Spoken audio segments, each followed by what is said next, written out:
신약성경 252페이지 로마서 9장 30절부터 33절까지 봉독하겠습니다.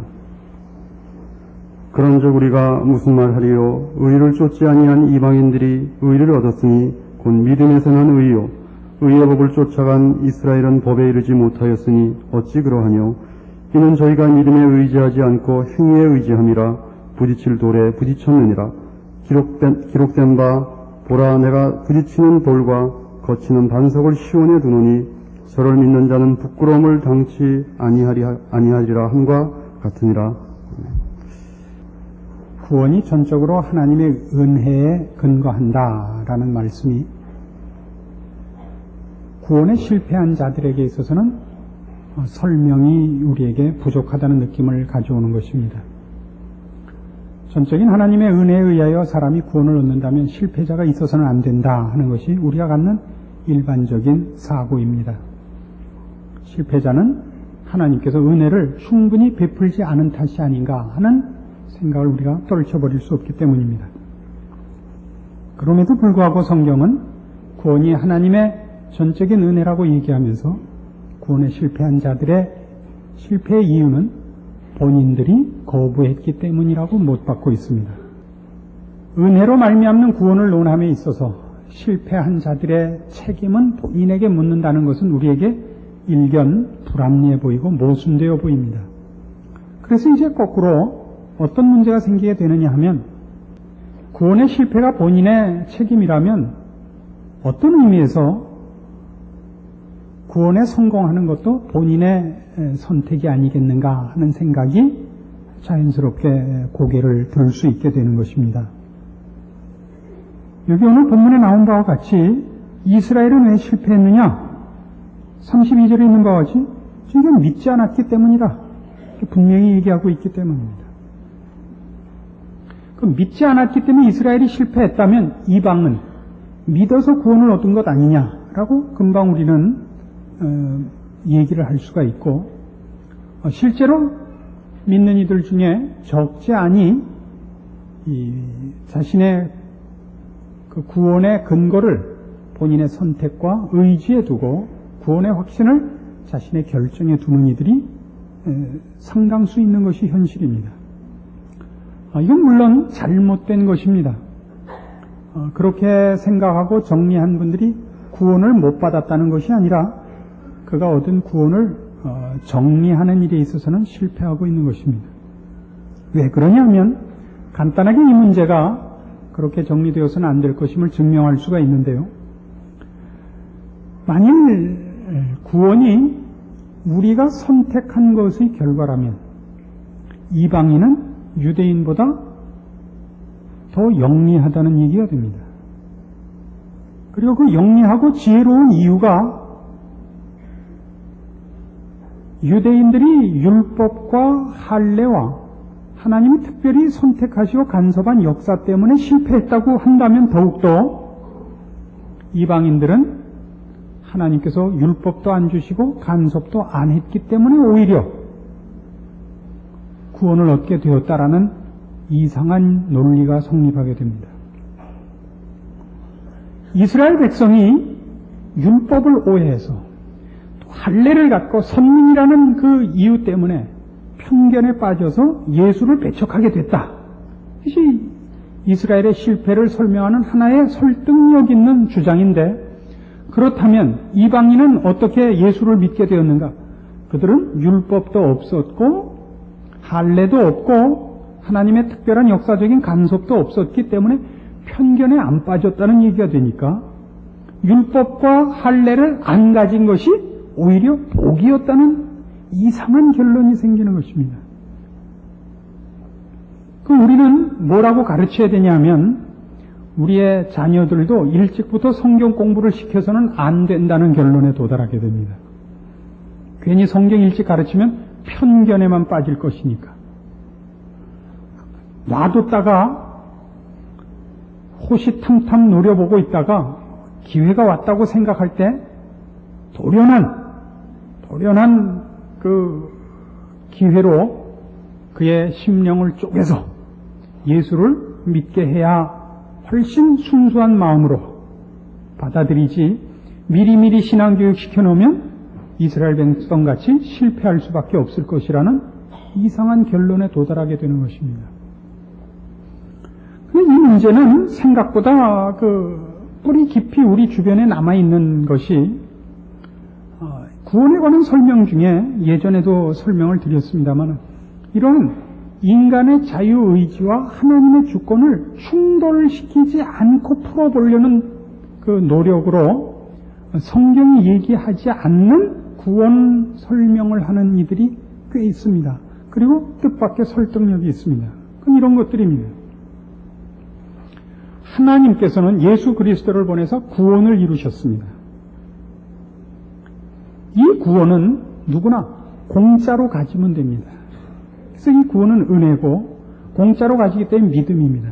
그래서 누구든지 이제 와서 이 하나님이 예수 그리스도로 말미암아 이루어 놓으신 구원을 자기가 가지면 구원을 받고 안 받으면 구원을 못 받습니다. 라는 설명이 뜻밖의 시중에 많이 돌아다니고 있습니다. 아닙니다. 구원은 구원받을 인간과 독립돼서 하나의 물건이나 하나의 무슨 사상이나 약속으로 되어 있는 것이 아니고 구원은 언제나 그 대상과 함께만 존재합니다. 구원이라는 것을 따로 만들어 놓고 이제 그것을 선택하느냐 마느냐로 이렇게 남아있는 것이 아닙니다. 이렇게 얘기를 하면 하나님께서 은혜로 우리에게 구원을 베푸신 것도 설명이 되고 구원을 얻거나 실패한 것도 하나님께 책임을 돌리지 않고 우리의 책임으로 돌아올 수 있고 하는 묘책이 되는 것 같지만 실제로는 그렇지 않습니다. 그렇게 되면 하나님이 이루신 구원은 우리가 반응을 어떻게 하느냐에 따라서 성공하기도 하고 실패하기도 하는 것인데 우리가 앞에서 본 바가 뭡니까? 야곱과 에서 중에서 야곱이 어떻게 하나님 앞에 구원을 얻었는가가 그가 어떤 행위나 반응이나 결정 이전에 하나님의 부르심과 택하심을 따라 구원이 성립됐다고 못 받고 있는 것을 보지 않았습니까? 그래서 우리는 이런 얘기를 해야 됩니다. 구원에 관한 얘기를 할 때 구원이 성공된 경우에는 언제나 전적인 하나님의 은혜라고 성경이 얘기하고 그것이 실패된 부분에 대해서는 언제나 인간이 책임을 져야 된다고 얘기를 합니다. 지금 오늘 우리가 보는 시각, 실패가 인간의 책임이라면 성공도 인간에게 어떤 근거가 있는 것이 아니냐라는 문제를 보고 있습니다. 그것이 아닌 것은 지금까지 말씀드린 바와 같이 그렇다면 율법과 할례와 지금 우리가 읽고 있는 로마서 9장 4절과 5절에서 얘기한 것 같은 이런 것들, 저희는 이스라엘 사람이라 저희에게는 양자됨과 영광과 언약들과 율법을 세우신 것과 예배와 약속들이 있고 조상들도 저희 것이요 육신으로 하면 그리스도가 저희에게 나셨다라는 이런 것들이 손해보라고 준 것이 되는 것입니다. 그럼 우리가 밝히 이해하는 바와 같이 사도 바울이 이런 일들을 나열하는 것은 이스라엘 백성이 어떻게 이방인과 달리 좋은 조건들과 좋은 환경 속에 있었는가, 어떻게 유리한 그 조건들을 소유했었는가를 설명하는 것이고, 그럼에도 불구하고 구원 얻는 일에 실패한 것을 통박하는 내용들인 것이 자명합니다. 고린도전서 1장에 가보십시다. 이런 문제에 대한 오해는 이렇게까지도 확대됩니다. 고린도전서 1장 26절, 형제들아 너희를 부르심을 보라. 육체를 따라 지혜 있는 자가 많지 아니하며 능한 자가 많지 아니하며 문벌 좋은 자가 많지 아니하도다. 그러나 하나님께서 세상에 미련한 것들을 택하사 지혜 있는 자들을 부끄럽게 하려 하시고 세상에 약한 것들을 택하사 강한 것들을 부끄럽게 하려 하시며 하나님께서 세상에 천한 것들과 멸시받는 것들과 없는 것들을 택하사 있는 것들을 폐하려 하신다 그럽니다. 그러면 지금식의 논리, 구원의 실패가 인간의 책임이라면 구원의 성공도 인간의 어떤 근거가 있는 것이 아니냐라는 얘기를 하자면 유대인의 실패는 이방인보다 저들이 미련한 탓이요, 저들이 미련했던 이유는 저들이 율법과 하나님의 간섭을 받은 탓이라 이렇게 되는 모순에 직면한다 그랬죠. 마찬가지로 지금 그런 식의 사고로 얘기하자면 구원을 얻으려면 지혜가 없어야 되고 능치 못해야 되고 문벌이 나빠야 되고 미련해야 되고 약해야 된다, 천해야 된다, 이런 식입니까? 아니죠. 이 고린도전서 1장 26절 이하의 이 내용들은 인간이 힘이라고 주장하는, 자랑하는 어떤 것으로도 구원을 결실케 하는 것은 없다는 것 아닙니까? 지혜가 있어서 구원을 얻은 것이 아니라, 힘이 있어서 구원을 얻은 것이 아니라 은혜로 얻은 것이라는 걸 설명하는 구절이지, 지혜 있는 자가 많지 않고 미련한 자, 천한 자, 약한 자를 들어 쓰신다는 것으로 그래서 미련해져야 된다는 것은 결단코 아닙니다. 그것은 마치 뭐와 같으냐면 부자라서 천국을 못 들어간다는 비유와 같습니다. 부자는 못 들어가는데 어떻게 못 들어간다고 되어 있습니까? 부자가 천국에 들어가기가 어려운 것은 낙타가 바늘 귀로 들어가는 것보다 어렵답니다. 그래서 부자들이 모여서 낙타가 들어가는 바늘을 만들었다는 거 아닙니까? 그래요? 부자가 못 들어간다는 건 그럼 가난하면 들어간다는 얘기가 아니고 부자도 못 들어갑니다. 가난한 사람은 더더욱 못 들어갑니다. 거기서 부자와 가난한 사람은 부에 관한 얘기가 아니라 인간이 주장하는 힘을 갖고 못 들어간단 말입니다. 인간이 힘이라고 생각하는 것으로 거기는 못 들어갑니다. 그러면 그것마저도 없으면 그건 물어볼 것도 없는 겁니다. 청렴하다는 것과 가난하다는 건 얘기가 다른 겁니다. 부자 중에도 청렴한 사람이 있고 가난한 사람 중에도 청렴한 사람이 있습니다. 가난하면 무조건 청렴한 건 아니듯이 여기 지금 설명하고 있는 것은 미련해서 구원을 받았다는 것이 아니라 지혜 있고 능력 있는 것이 구원의 조건이나 힘이 되지 않는다는 설명이지 않습니까? 그래서 우리는 어떤 대목에 이르느냐 하면 이스라엘 백성이 구원을 못 받은 까닭이 무엇이며 이방인이 구원을 받은 까닭이 무엇인가 라는 까닭과 원인을 찾는 데 초점을 둘 것이 아니라 이스라엘의 실패가 어디 있으며 이방의 구원의 성공이 어디에 있는지를 우리 쪽의 원인으로서가 아니라 하나님 쪽의 원인으로서 찾아볼 필요가 있습니다. 예레미야 31장입니다. 구약성경 1102페이지입니다. 예레미야 31장 31절. 나 여호와가 말하노라. 보라 날이 이르니 내가 이스라엘 집과 유다 집에 새 언약을 세우리라. 나 여호와가 말하노라. 이 언약은 내가 그들의 열조의 손을 잡고 애굽 땅에서 인도하여 내던 날에 세운 것과 같지 아니할 것은 내가 그들의 남편이 되었어도 그들이 내 언약을 파하였습니다. 이스라엘의 실패는 어디 있느냐면 하나님이 그 많은 간섭으로 이스라엘 백성을 특별 취급했으되 그 간섭들은 다 외적인 것이었다 그럽니다. 외적인 영향력. 그 손을 잡고 인도하고 그들의 남편이 되었습니다. 남편이 되었다는 것은 하나님께서 이스라엘 백성을 향하여 남편과 아내의 사이, 즉 가장 가까운 사이라고 얘기하는 것입니다. 부모와 자식 사이가 아니라 부모와 자식 사이보다 남편과 아내 사이가 더 가깝다는 얘기입니다. 지나가는 얘기입니다만 그래서 성경식으로 얘기하면 이혼이란 있을 수 없는 겁니다. 이혼이 있을 수 없는 것은 그것이 남남이 아니기 때문입니다. 요새 이혼이 자꾸 많이 그 성행을 하니까 그 여러 부추김을 받고 그 사람들이란 이상해서 영향을 쉽게 받습니다. 옆에서 하면 자기도 해요. 그래서 일단 텔레비에서 이혼하는 게 나오면 안 돼요.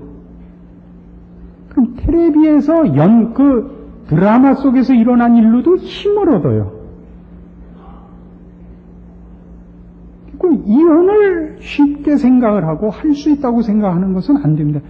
그 부부는 서로 살 중에 살이고 뼈 중에 뼈입니다. 내 몸입니다. 그래서 이혼을 한다는 건 마치 내 팔을 자르는 것이요 누나를 파내는 것 같습니다. 그건 어지간해서 안 하죠. 그렇게는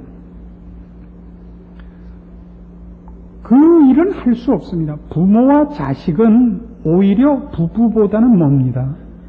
근데 부모와 자식이 훨씬 가깝다고 생각을 하기 때문에 그 가정에 여러 어려움이 있는데 그 부부가 헤어질 수 없다는 걸 근본적으로 이해를 하고 그 가정을 꾸려 나가셔야 됩니다. 팔이 마음에 안 들게 놀면 어떻게 합니까? 잘라버리는 사람은 없습니다. 그나마 달고 다니는 게 낫습니다. 이게 그나마 있는 게 낫죠. 이거 자르고 아무리 그럴듯한 걸로 달아도 제일 잘 단 게 그 후크 선장 갈굴이 아닙니까? 그래서 그 악어가 올 때마다 놀래는 그거 하지 마시고 그저 이렇게 사세요. 마음에 안 들면 할 수 없죠. 그 헤어질 수는 없습니다. 좀 이상한 데로 갔는데 하나님께서 이스라엘 백성에게 남편이 되었어도 말을 안 듣는 겁니다. 뭐 때문에요? 33절. 나 여호와가 말하노라. 그러나 그날 후에 내가 이스라엘 집에 세울 언약은 이러하니 곧 내가 나의 법을 그들의 속에 두며 그 마음에 기록하여 나는 그들의 하나님이 되고 그들은 내 백성이 될 것이라. 외부적으로 어떤 영향을 미치고 외부적으로 어떤 간섭을 해도 속이 변하지 않는 한 해결이 안 되더라는 것입니다. 이것이 이스라엘의 실패에 대한 설명입니다. 이스라엘은 왜 실패했는가? 하나님께서 이스라엘 민족에게 남다른 어떤 간섭과 어떤 어드밴티지들을 주었어도 그것으로는 안 되는 겁니다. 사람은 속이 변하지 않는 한 안 되는 것입니다. 이스라엘의 실패에서 성경이 우리에게 설명하려는 것은 그것입니다.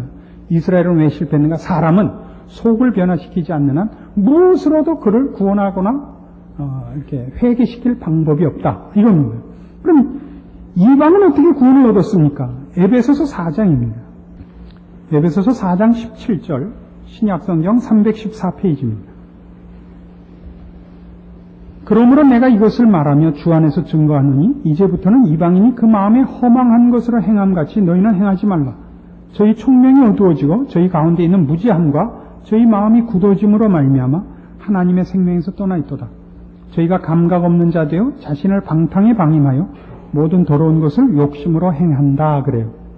이방인은 어떤 자였느냐 하면 이스라엘 백성에 비하면 훨씬 더 못한 조건에 있었죠. 그 마음에 허망한 것으로 행하고 그 총명이 어두워지고 무지함과 그 마음의 굳어짐으로 하나님의 생명에서 떠나 있습니다. 감각이 없습니다. 방탕에 자신을 방임하여 더러움에 버려진 자입니다.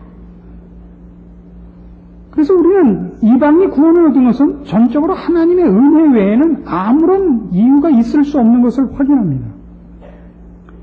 이스라엘의 실패는 뭐였죠? 그렇게 좋은 조건에도 불구하고 저들의 마음이 변하지 않는 한은 성공되지 않는다는 걸 보았습니다.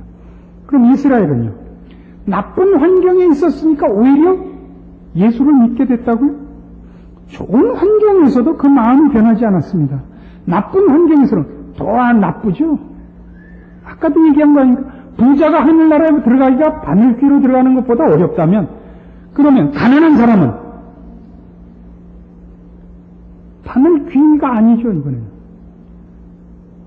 바늘 끝에 서는 것보다 더 어렵죠. 어느 게 더 어려운지 모르겠지만. 이렇게 어려운 더 나쁜 환경과 조건에서 이방이 구원을 얻은 것은 그 구원이 은혜로 말미암는 것임을 확증하는 것입니다. 그럼 우리는 곧 무슨 얘기를 하냐 하면 나쁜 조건에 있는 자들에게 은혜를 베푸신 하나님이 왜 좋은 조건에 있는 유대인들에게는 그 은혜를 안 베풀었느냐? 이 생각부터 난단 말이에요. 둘을 놓고 성경이 설명하는 것은 어떤 외부적인 교훈이나 무슨 영향으로는 사람은 변하지 않는다. 사람은 속을 바꿔야 된다. 왜요? 같은 물을 소가 먹으면 우가 되는 거고 같은 물을 뱀이 먹으면 독이 되는 겁니다.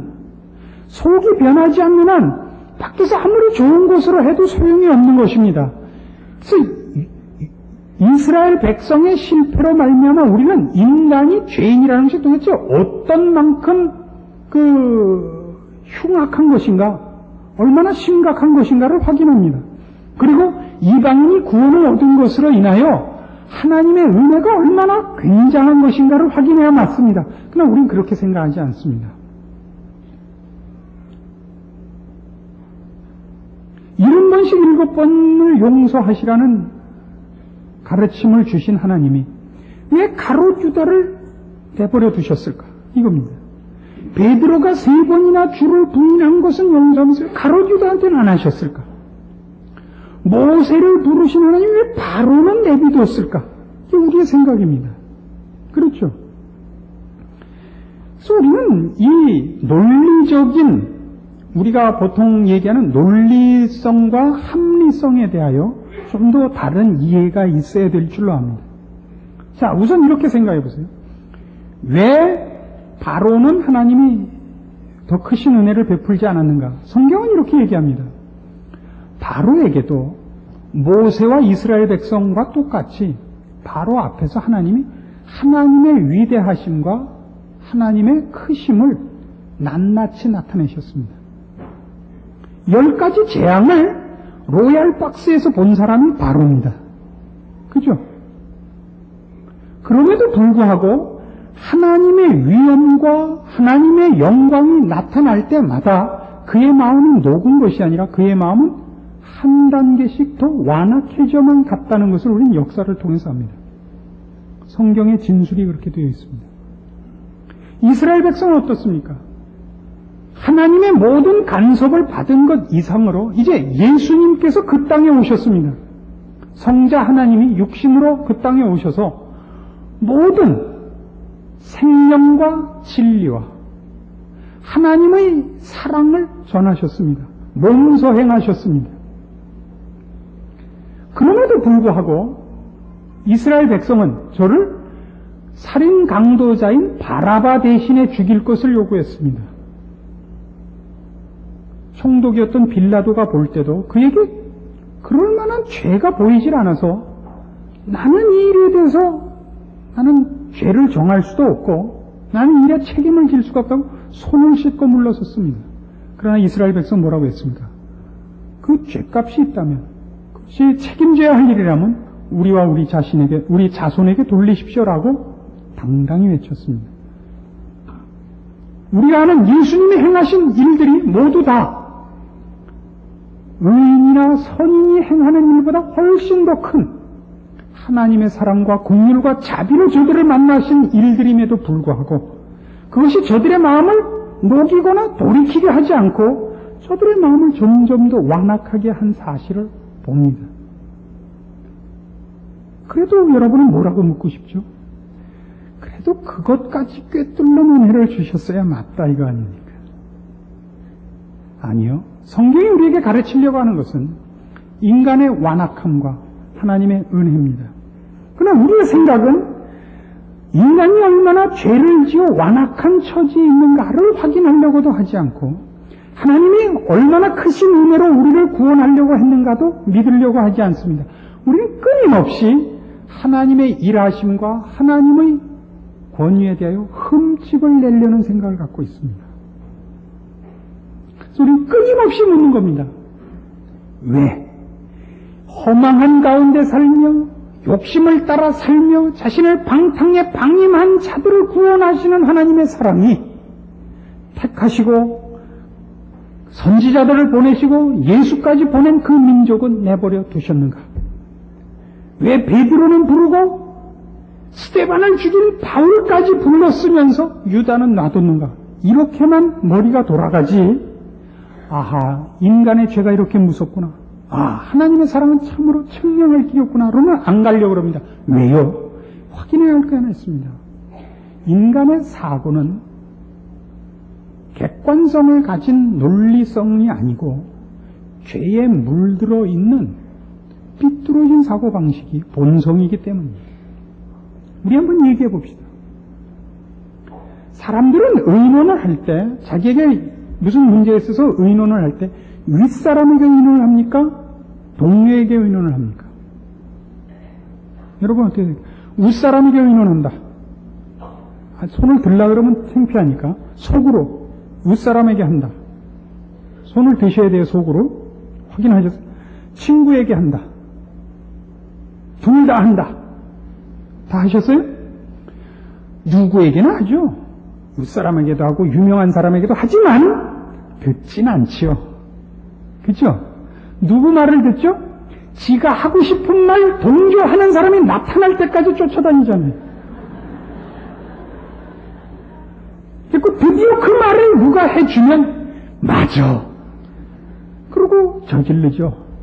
대부분 그거는 선한 것이 아닙니다. 신앙생활이 어려운 점이 뭐죠? 성경이 하려는 거는 전부 우리가 하기 싫은 거라는 데 문제가 있습니다. 지르는 거 아니에요. 양보하려는 거예요. 사람들 만나서 얘기해보면 10몇 년 전 얘기 계속 하죠. 저 사람 만나면 맨날 그 얘기하죠. 왜죠? 평생에 잘한 게 그거 하나밖에 없기 때문에. 우리 평생에 잘한 적이 몇 번 없는데 그 잘한 것도 따지면 떠밀려서 잘한 거지 자발적으로 정말 괜찮아서 잘한 거를 해본 사람은 거의 없습니다. 하물며 신령하고 거룩한 일이겠습니다. 그러나 우리가 잘못한 일은 왜 얘기 안 하죠? 잘못한 일을 얘기할 때는 다시는 그 일을 하지 않겠다 그럴 때 하는 법입니다. 근데 어저께도 했고 조금 전에도 했고 이제 조금 이따 또 할 건데 어떻게 얘기를 해요? 또 해야 되는데 그 짓을. 그래서 잘못한 짓을 얘기하는 적은 거의 없습니다. 우리 그 왜 살다가 이런 공감할 만한 얘기들이 여러 개 있습니다만 이런 거 있죠. 깨끗하게 가꿔진 좋은 이 장소에 가면 무슨 좋은 꽃밭이라든가 좋은 무슨 이렇게 파티 장소를 만들었다든가 하는 데 가면 사람들이 그런 얘기에 공감을 하는 사람을 여러 번 만났습니다만 갑자기 확 다 흩어버리고 싶은 생각이 문득 나는 수가 있습니다. 물론 저도 그런 생각을 가진 수가 있습니다. 근데 이런 얘기를 해보면 맞아, 나도 그런 생각이 나 그래요. 자기는 한술 더 떠서 무슨 고급 파티에 가거나 조용한 예배 시간이거나 음악회 같은 데 가면 내가 이러다 갑자기 일어나서 타잔같이 그러면 어떡하나 그런 불안감에 휩싸이는 적이 있대요. 무슨 사람들은 다 동의한 거죠 지금. 그럼 이런 얘기를 하면 맞아, 나도 그래. 그럼 어느 날 정말 일어나서 타잔이 되는 거예요. 근데 그게 다 그렇죠? 똑같이 죄인으로 태어나서 그런 거예요. 간단한 거예요. 미국에 가면 말이죠. 애들도 영어를 그렇게 잘해요. 왜 그러죠? 영어 쓰는 나라에서 태어나서 그래요. 그지들도 양담배만 펴요. 우리는 왜 다 그렇죠? 우리 다 죄인으로 태어나서 그래요. 근데 무서운 것은 그걸 서로 너도 그렇고 나도 그렇다라는 것으로 우리는 용기를 내기 시작을 하는 겁니다. 그래서 이런 생각도 성경이 가르치는 얘기에 대해서 우리의 반응은 인간의 죄악됨의 처절함, 그 무서움, 하나님의 은혜의 무한하심 이렇게 가지 않고 바로 이렇게. 근데 가롯 유다는 내비뒀어요.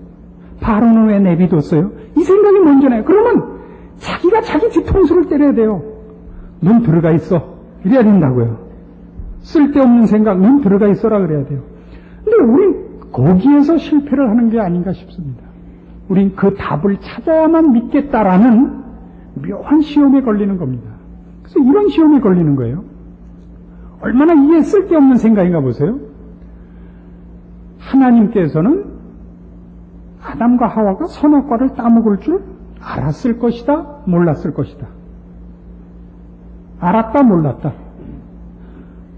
아마 아셨겠죠. 그래야 전지전능하다는 그 표현이 맞죠.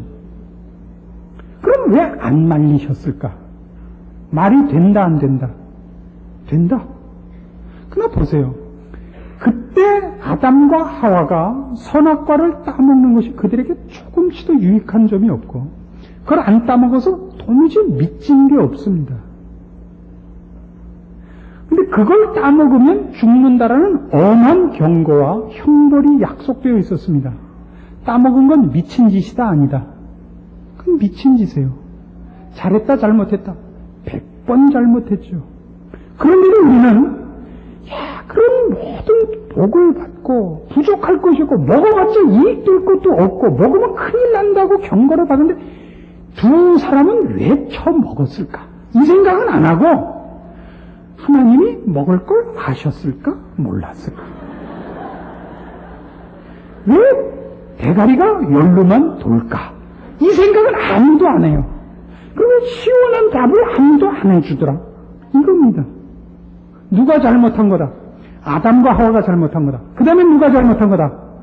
그거 따지는 우리가 잘못한 거다. 왜 잘못하고 있다? 우리도 그걸 먹은 자이기 때문이다.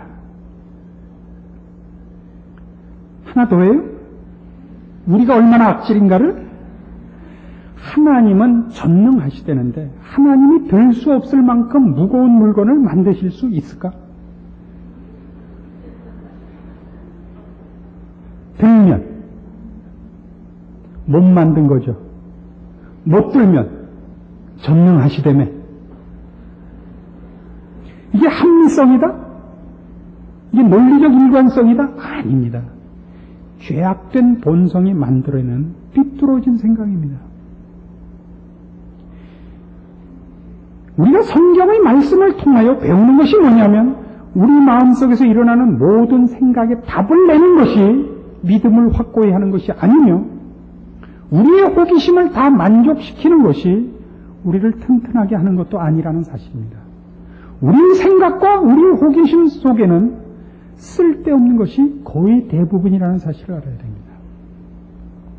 하나님께서는 우리가 왜 유다는 충분할 만큼 은혜를 베풀지 않았을까?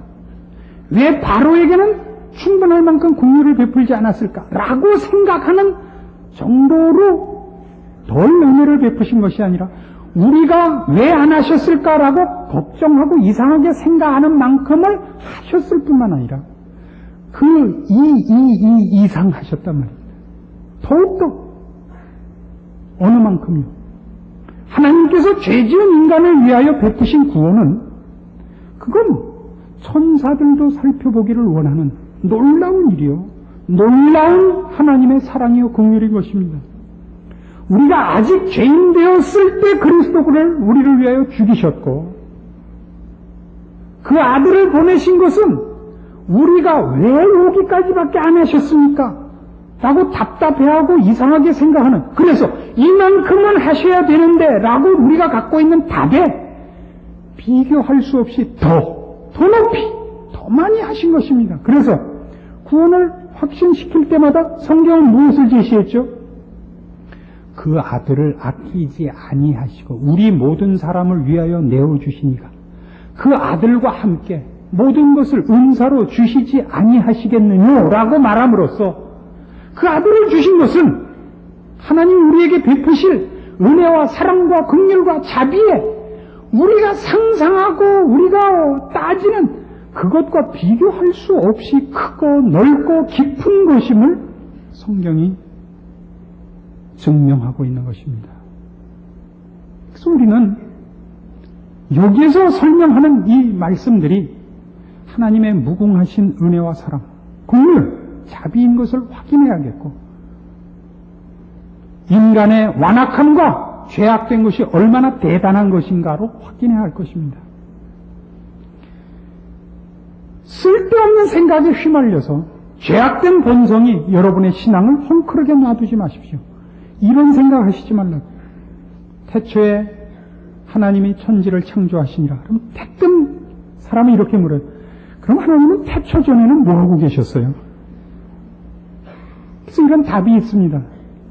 곧다고 생각하는 사람들을 잡아둘 지옥을 만들고 계셨습니다. 하나님이 어떠한 사랑으로 우리를 구원하셨는가?